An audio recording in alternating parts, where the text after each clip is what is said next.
Hello everyone, myself SD Parmar. You are welcome to my YouTube channel Deep Coaching Class, and today we are going to talk about 12th Biology Chapter 1 Sexual Reproduction in Organism. Last time we had talked about asexual reproduction in organism. That was only for the unicellular organism. The organism who are having only one cell, and that cell when divides and the new cell produced will be following the new life cycle, that is asexual reproduction. Whether sexual reproduction is for the complex body. Here involvement of two different bodies or same body but with two different gametes. So here the compulsory thing is that for the involvement of two different gametes, that is female gamete and male gamete. We know that female gamete is called ova and male gamete is called sperm. After the fusion of female and male gamete, there will be the formation of zygote, and that zygote will convert to embryo inside of the mother womb only, and then embryo will be delivered as an offspring in the environment. So there is a whole development of the body, but this development will be of two types, either in the form of the new offspring body or in the form of an egg. That we will learn in the events of reproduction, because sexual reproduction is the complex process which involves different phases as well as some event. So we will study it in the detail. Phases of sexual reproduction. There are three phases of sexual reproduction: juvenile phase, reproductive phase, and senescent phase. Juvenile phase is nothing else but it is the time duration between birth to sexual maturation. In other words, this period, also known as puberty, means the body of an organism must be ready for the reproductive system.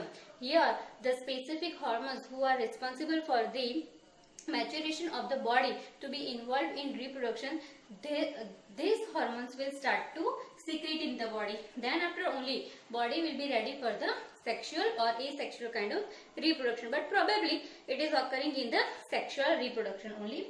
In other words, juvenile phase is also called vegetative phase. Reproductive phase is having two different types, that is, for plant it is flowering phase, whether placental female. There is another different two phases, that is menstrual phase and oestrus cycle. So in juvenile phase and reproductive phase, the difference is only that juvenile is the only time period between maturation for the reproduction. So there is a very small time, there is a small gap between the phases of vegetation and flowering. As I told you, in plants the reproductive phase is only for the flowering, whether in placental females there is a vast complex cycle, and two types of cycles are there, menstrual cycle and oestrus cycle. The examples are here: monkeys, apes and humans, they follow menstrual cycle, whether oestrus cycle is getting to be followed by cats, rats, dogs and tigers. Now here the difference between menstrual and oestrus cycle is there. In menstrual cycle, the female ovarian become mature for the egg formation, and for that after each and every 28 days of period there will be the new formation of the ovarian walls. So older walls will be broken down. So due to this breakage, blood and some clots eliminated from the ovarian, and that elimination occurs by the blood flow. Whether in oestrus cycle, blood flow doesn't occur. Next is events of sexual reproduction, and there are three events in sexual reproduction: pre-fertilization, fertilization and post-fertilization. In pre-fertilization, there will be formation of gametes, that is called gametogenesis. Next is transfer of that gamete. In fertilization, there is a formation of zygote, and in post-fertilization, there will be the birth of a new organism. This birth is also by two types of organism, or we can see two different kind of phases of fertilization: oviporous and viviporous.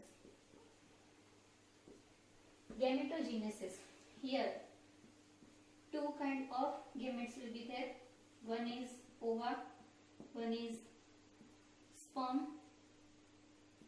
This is tail, when ova and sperm. That means the placental female body or any flowering plant. They both are actually adult for the reproductive phase.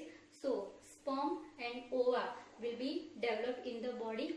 Once the sperm and ova are developed in the body, with the help of menstruation cycle, ovarian wall will be able to develop or to bear a new body in its own body. So that is why this phase is named as pre-fertilization phase. The sperm will be traveling to the female body, and when there will be the fusion of ova and sperm, there will be formation of a zygote, and then zygote to embryo. In beginning only I have told you, and embryo to offspring. Now this offspring birth could be occurred in two ways. Here the body, whether here the eggs, means oviparous organism directly delivers their babies, means the female body bear a baby body in its womb for this specific time period, which is called the pregnancy trimester, and then after the new body will be able to be delivered from the mother body into the environment, and then after it will be living as the new organism, and same reproductive phase only that new body will be following in its whole lifespan.